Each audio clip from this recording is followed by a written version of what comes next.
ପାଦ ଛୁଇଁବା କଥା ଭାଇ ଆଜି ଚଉଠି ବୋଲି ତମେ ଚଉଠି ଘର ନେଇ ଆସିଛ ନାଇଁ? ଆଚ୍ଛା ଚଉଠି କାହାର? ନା ତମର। ଏମିତି କଣ କହୁଛ? ଏମିତି କଣ ଯାହା ଦେଖିଲି ସେୟା କହୁଛି। ଚଉଠି ମୋର ମୁଁ ଟିକେ ହୁନୁ ହୁନୁ ହବା କଥା। ତମେ ଏଠି ଶୁଖିଲା ପବନରେ ହୁନୁ ହୁନୁ ହଉଛ। ମୁଁ ଲୋକକୁ ଭଲ ପାଏ, ମୁଁ ତାକୁ ବିବାହ କରିବି। କରିବୁ ମୋ ବାପ ଆଖି ପକେଇଛୁ ମାନେ ତୋର ମରିବାଟା ଫାଇଦା। ଯଦି ଭଲ ଦୋଷ ଅଛି ମୋ ବାପାର ଜୀବନ ପରିଧି ଭିତରୁ ବାହାରି ଯା ଜୟ ମିଶ୍ର। ଆଉ ଯଦି ନଯାଏ କୋଉ ନାଟକୁ କୋଉ ପଦ୍ମ ତୋଳା ଦରକାର সেটা বিক্রম ভরিয়া সিংহু বেশ ভালোভাবে জনা। আশা ছড়া তু তো নাক নুহ ভণ্ড তবে পদ্ম তোলা আবশ্যক নাই। তো নাঙ্গুরটাকে ধরিকি খালি ଦି ଚାରି ଘେରା ବୁଲେଇକି ଫୋପାଡ଼ି ଦେଲେ କାମ ସେଟ୍।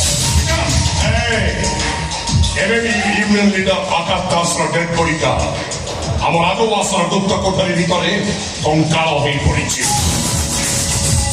ସମସ୍ତେ ଜାଣିଛନ୍ତି ଆକାଶ ଦାସ ନିଖୋଜ, କିନ୍ତୁ ମୁଁ ଯଦି ପୋଲିସ ଆଗରେ କହିଦିଏ ଆକାଶ ଦାସକୁ ମର୍ଡର କରାଯାଇଛି ଆଉ ସେ ମର୍ଡରଟା ତୁ କରିଛୁ ତ ଅବସ୍ଥା କଣ ହବ ଜାଣିଛୁ?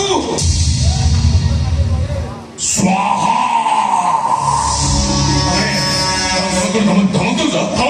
ଯୋଉଟା ଘଟଣା ସେଇଟା କହୁଛି।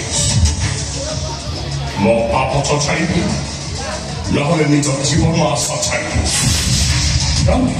ଦୁଇଟା ଭିତରୁ ଚଏସ୍ଟା ତୋର। ଯା ରାତି ପାଇବାକୁ ବସିଲାଣି ଦିନ ଫଳ ହେଲାଣି ସିଆଡ଼େ। କିନ୍ତୁ ମୋର ଆଜି କଣ ଚଉଠି ନା ନାହିଁ? ମୋ କାର୍ଯ୍ୟକ୍ରମ ପୁଣି କରିବି ନା ନାହିଁ? ଆରେ ଭାଇ ଯାଉନ ତ ବେଗୁଚାର ଲୋକ ଖେଳ ହବ ଆମ ତମେ କାହିଁ ରହିଛନ୍ତି? ଚାଲ ଆରେ ଚାଲ ଭାଇ। ସମୟରେ ଖେଳୁଥିଲେ ଆମେ ସବୁଠୁ ଖେଳିବା।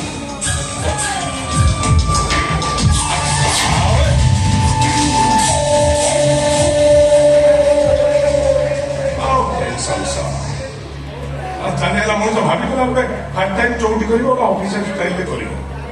ଅଫିସିଆଲ ଚଉଠି ହବ ନା ନା ନା ନା ମାଇଣ୍ଡ ଟେନସନ୍ ଫ୍ରି ହବନି। ଟିକେ ମାରିଦବା ବାସ୍ ଟେନସନ୍ ଫ୍ରି। ବିକ୍ରମ ଆରେ ତମେ ତମେ ଭିତରେ ରହିବାକୁ ବାହାରକୁ କାହିଁକି ଆଇଲ? ନାଇଁ ସେ କଥା କଣ କି ଏ ବାସର ଘର ଛାଡି ତମେ ଆସିବା କଣ ଠିକ କଲ? ଘରେ ଏମିତି ଲାଜପତି ଘରେ ଘରେ ବସିରହିବୁ ନା କଣ? ଯା ବିକ୍ରମକୁ ଡାକି ଆଣିବୁ। କନ୍ୟାରେ ଡାକିକି ଆଣନ୍ତି ଆସ। ଆଚ୍ଛା ହଉ ତମେ ଯଦି ଆସିଛ ମତେ ବାସର ଘର ଭିତରୁ ନେଇଯିବ। ବାସର ଘରକୁ ପଶିଗଲା ପରେ କଣ ହବ? ତମେ ଆସିବ ମୁଣ୍ଡିଆ ମାରିବ, ମୁଁ ତମକୁ ଆଶୀର୍ବାଦ କରିବି। ଐଶ୍ୱର୍ଯ୍ୟ ହେଇଥା ଆଚରା ବେଳେ ସିନ୍ଦୁର ନାଉତା ହଁ। ତାପରେ କ୍ଷୀର ଗ୍ଲାସ ରଖିଦବ ମତେ ପିଇବା ପାଇଁ ଦବ। ସେ କ୍ଷୀରରେ ସବୁ କଣ କେଶର ହଳଦୀ ମିଶେଇଥିବ କାହିଁକିନା ପିଇଲେ ଏନର୍ଜି ହବ। ମୁଁ ରାଜା ଟଙ୍କା ମୋର ସେଗୁଡ଼ା ଦରକାର ନାହିଁ। ମୋର ପ୍ରବଳ ଏନର୍ଜି, ତମେ ବରଂ ଟିକେ ଦୁର୍ବଳିଆ ଲାଗୁଛ। ତମେ ଆମର ସେ କ୍ଷୀର ସବୁ ପିଇବ। ମୁଁ ଜାଣିଛି ତମେ ପିଇବ, ମୁଁ କିନ୍ତୁ ଛାଡ଼ିବିନି। ମୋ ଧରଣଟା ମୋ ବୁନୁଟେ ଏମିତି କହି କ୍ଷୀର ଗ୍ଲାସ ପିଇଦେବି ଆଉ ଯୋଉ ପୋଡ଼ା ନଡ଼ିଆ ଥିବ ତାକୁ ଖୁଆଇଦେବି। ଆଚ୍ଛା ମୁଁ ପିଇବି, ମୁଁ ଖାଇବି, ଆଉ ତମେ? ମୁଁ ବି ପିଇବି ଖାଇବି। ଆରେ ମୁଁ ମାଲ ଟିକେ ପିଇବି, ମାଂସ ଟିକେ ଖାଇବି। ଆଉ ଆଜି ଭଳି ଦିନ ତ ମଦ ପିଇବି। ଆଜି କଣ? ଆଜି ହଉଛି ଆମ ଚଉଠି। ଚଉଠି କଣ କେମିତି ହବ? ଆଗରୁ କେବେ ଚଉଠି କରିଛ? ବିକ୍ରମ କଣ ଏମିତି କହିଯାଉଛୁ ଯେ? ଏମିତି କଣ ଆଜିକାଲି ବା ହଉଛି ଆଗୁଆ। ଏଇ ଯୋଉ ପ୍ରି ୱେଡିଂ ସବୁ ହଉଛି ଫଟୋ ଫଟୋ ଏହା କଣ କି ହଉଛି ସେଇଆ? ଆଚ୍ଛା ବାହାଘର ମାନେ କଣ ବୁଝିଛ ତମେ ଟିକେ ମତେ କହିଲ?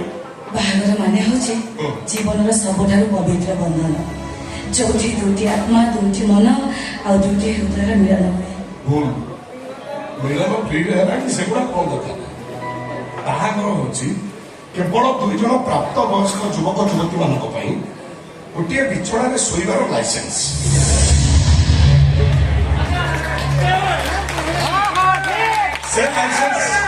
ସେ ସେ ଯାଇଛି ମୁଁ କେବେ ହଁ ଅଷ୍ଟମ ଶ୍ରେଣୀରୁ ଝଗଡ଼ା କରି ସାରିଛି ମୋ ମତରେ ପୁରୁଷର ନାରୀ ପ୍ରତି ଦେହ ସୁଖ ବ୍ୟତୀତ ଆଉ କିଛି ଆବଶ୍ୟକ ନାହିଁ ଆରେ ତମେ ମତେ ବାହା ହେଇଛ କାହିଁକି ସେଇ ଦେହ ସୁଖ ପାଇଁ ବିକ୍ରମ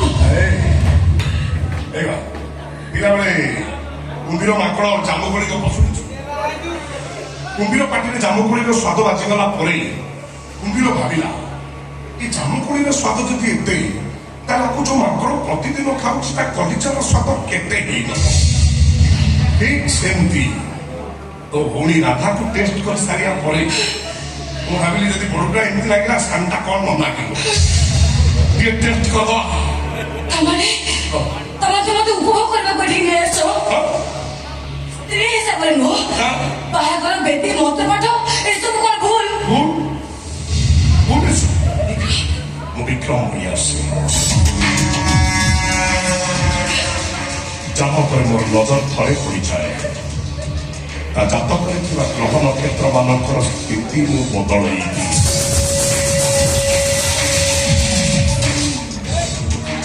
ତଳକୁ ଚାହିଁଲେ ପଞ୍ଚମରେ ବୃହସ୍ପତି ଆଉ ଉପରକୁ ଚାହିଁଲେ ଶନି ସତ୍ତା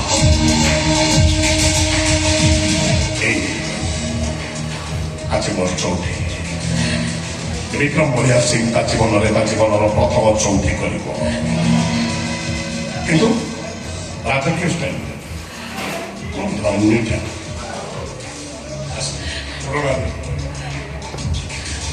ବସ ସେ କଥା ବୁଝି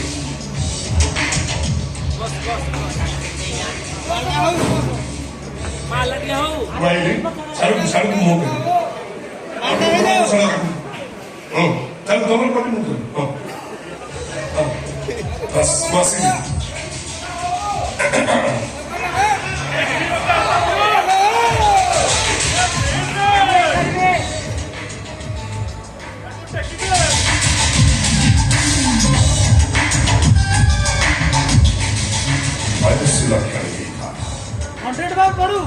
ପ୍ରାଚୀନ ବାଳରେ ସିନ୍ଦୁର ବଳୁ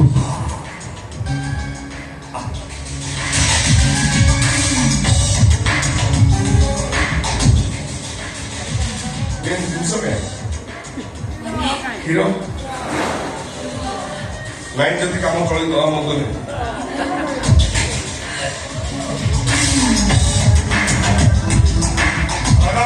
ଗଣତନ୍ତ୍ର ପାଳନ ଉପରେ ଏଇ ଟାଇମରେ ବସନ୍ତି ମହାରାଣୀ ମାନେ ଏଇଠି ବିଜେ କରନ୍ତି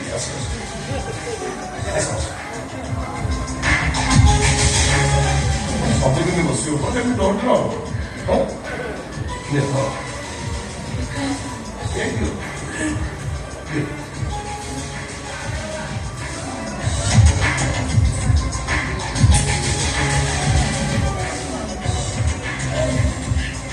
ରାଜାମାନେ ସଶକ୍ତ ହୋଇସାରିଲା ତାଙ୍କ ସମ୍ମୁଖରେ ନର୍ତ୍ତକୀ ମାନେ ମୁଦ୍ରା କରନ୍ତି ଏବେ ତମେ ମୁଦ୍ରା କରିବ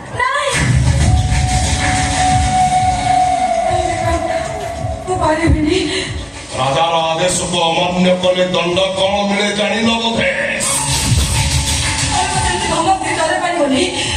ମୁଁ ନାଚି ପାରିବିନି ଶିପାରିବିନି ମୁଁ ନାଚ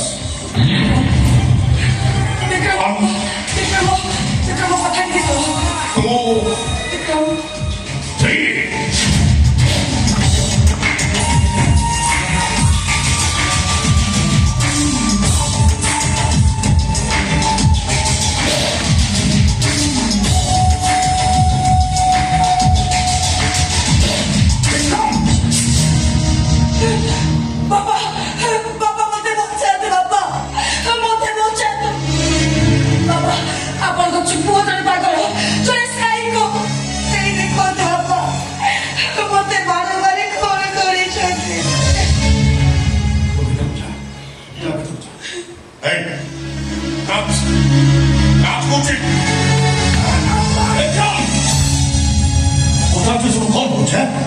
तुम को आस्ते आस्ते राजा रुद्र प्रताप पड़ी आसछि आस्ते मो स्वामी से बस्ते एटा मोर पर्सनल मैटर तमर एनकाउंटर करबा आदत ठीक हो स्वामी ସ୍ୱାମୀମାନେ କହିବାକୁ ତୋତେ ଲଜ୍ଜା ଲାଗୁନି? ଆଜି ଭଳି ଦିନରେ ସ୍ତ୍ରୀ ତାକୁ ଗୋରୁ ଗାଈ ଭଳିଆ ପିଟୁଛୁ। ଆଉ ତୋର ଏମିତି ବିଶୃଙ୍ଖଳିତ ଆଚରଣ ପାଇଁ ମୁଁ ତୋର ବାହାଘର କରିଥିଲି। ଭାବିଥିଲି ବାହାଘର ହେଲା ପରେ ତୁ ସୁଧୁରି ଯିବୁ। ଏମିତି ସୁଧୁରିଥିଲି? ମୋ ଦେହର ପୁରା ତମ ରକ୍ତ ପ୍ରବାହିତ ହଉଛି। ଆଉ ଆରେ ଗଛଟା ଯେତେବେଳେ ବିଶ୍ୱବୃକ୍ଷ, ସେତେବେଳେ ସେ ଗଛର ଫଳ ଅମୃତର ଫଳ ହବ କେମିତି? ଆପଣ ଚରିତ୍ର ଦୋଷ ରହିଲେ ପୁଅ କେବେ ଭଲ ମଣିଷ ହେଇପାରିବନି। ତାପରେ ତୁ କହିବାକୁ ଚାହୁଁଛୁ ମୋର ଚରିତ୍ର ହୀନ? ହଁ, ତମେ ଗୋଟେ ଚରିତ୍ର ହୀନ। ମନେ ପକାଅ ମୋ ବୋଉ ଯେତେବେଳେ ରୋଗ ବିଛଣାରେ ପଡି ଛଟପଟ ହଉଥିଲା,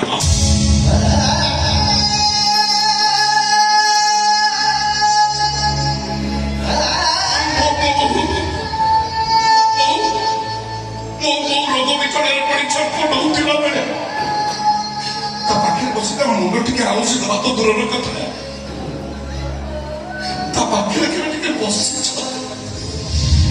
ମୋ ବୋଉ ଯନ୍ତ୍ରଣାରେ ଛଟପଟ ହେଲା ବେଳେ ତମେ ନୂଆ ନୂଆ ନାରୀମାନଙ୍କ ସହିତ ରାତି କଟା। ମୋ ବୋଉର ଯନ୍ତ୍ରଣା କ୍ଷେତ୍ର ମୋ ପାଖରେ, ଆମେ ଭାଇ ଭଉଣୀ ସେ ଏମିତି ବସି ରହିଥିଲୁ। ମୋ ବୋଉ ଯେତେବେଳେ ଯନ୍ତ୍ରଣାରେ ଆଖିରୁ ଦିଧାର ନିରବର ଲୁହ ଧରିଲେ ମୋ ଛାତିରେ ନିଆଁ ଲାଗିଯାଏ, ସହିପାରିଲିନି। ମୋ ବୋଉର ସେ ଯନ୍ତ୍ରଣା ମୁଁ ସହିପାରିଲିନି। ଦିନେ ମୋ ବୋଉ ମୁଁ ଅକ୍ସିଜେନ ମାସ୍କକୁ କାଢିଦେଲି। ତାପରେ ମୋ ବୋଉ ଆଖି ବୁଜିଦେଲେ। ମୁଁ ଯେତେ ଜୋରେ ଡାକିଲି, ଏ ବୋଉ,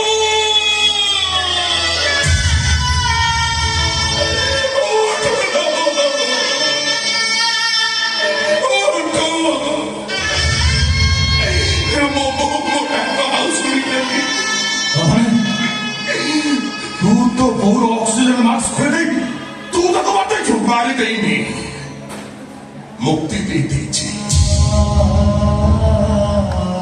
ମୋ ବୋଉକୁ ମୋ ଶାରୀରିକ ମାନସିକ ଯନ୍ତ୍ରଣାରୁ ମୁକ୍ତି ଦେଇ ଦେଇଛି। ଏଥର କୁହ ରାଜା ରୁଦ୍ର ପ୍ରତାପ ପଡ଼ି ଆସେ। ପରେ ଅଧପତନ ପାଇଁ କଣ ତମେ ଦାୟୀ ନୁହ? ତାପରେ ଘଟି ଯାଇଛି ଘଟି ଯାଇଛି। ସେ ପଥକଟା ଭୁଲି ଯାଇ ଆଜିଠାରୁ ତୁ ନୂଆ କରି ଜୀବନ ଆରମ୍ଭ କର। ଠିକ ଅଛି, ସବୁ ଭୁଲିଯିବି, ସବୁ ପଛ କଥା ଭୁଲି ଯାଇ ମୁଁ ନୂଆ କରି ଆଉ ଥରେ ଜୀବନ ଆରମ୍ଭ କରିବି, କିନ୍ତୁ ଗୋଟାଏ ସର୍ତ୍ତରେ। ସର୍ତ୍ତ? କି ସର୍ତ୍ତ? ତମର ସବୁ ସମ୍ପତ୍ତି ତମେ ମୋ ନାଁରେ କରିଦେଇ ଏ ରାଜ୍ୟ ଛାଡି ଚାଲିଯିବ। କାହିଁକି ନା ତମକୁ ଆଖି ଆଗରେ ଦେଖିଲେ ମୁଁ କେବେ ବି ଭଲ ମଣିଷ ହେଇପାରିବିନି। ତାପରେ ତୁ କହିବାକୁ ଚାହୁଁଛୁ ମୋର ସବୁ ସମ୍ପତ୍ତି ମୁଁ ତୋ ନାଁରେ କରିଦେଇ ମୁଁ ରାଜପୁତ୍ର ଛାଡି ଚାଲିଥିବି? ରାଜପୁତ୍ର ମାନେ ଯୋଗ୍ୟ ହେଇସାରିବା ପରେ ରାଜ୍ୟର ସବୁ ଭାର ରାଜପୁତ୍ରଙ୍କୁ ଦେଇ ରାଜାମାନେ ସନ୍ନ୍ୟାସ ନେଇଯିବାର କଥା ତମେ କଣ ଶୁଣିନା? ଯଦି ମୁଁ ସେଇଆ ନ କରେ କଂସ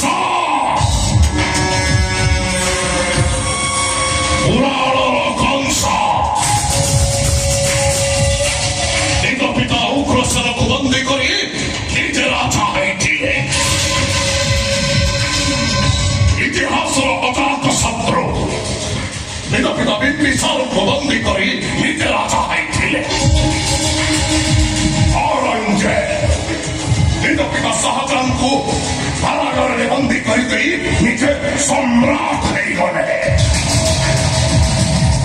ମୁଁ ବା ସେଇ ଦେଶର ରାଜକୁମାର। ବନ୍ଦୀ ନୁହେଁ, ମୁଁ ତମକୁ ମର୍ଡର କରିବି।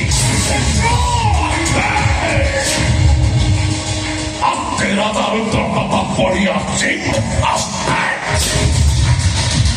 ତମେ ମତେ ଭୁଲି ଯାଉଛ, ଏବେ ତମେ ଦୁର୍ବଳ। ତମେ କଣ ମୋ ଉପରକୁ ହାତ ଉଠଉଛ? ମୋ କଥାରୁ ଟିକେ ପଛେ ପଟ କଲେ এই অন্তরে পিটি পিটি তব পিঠ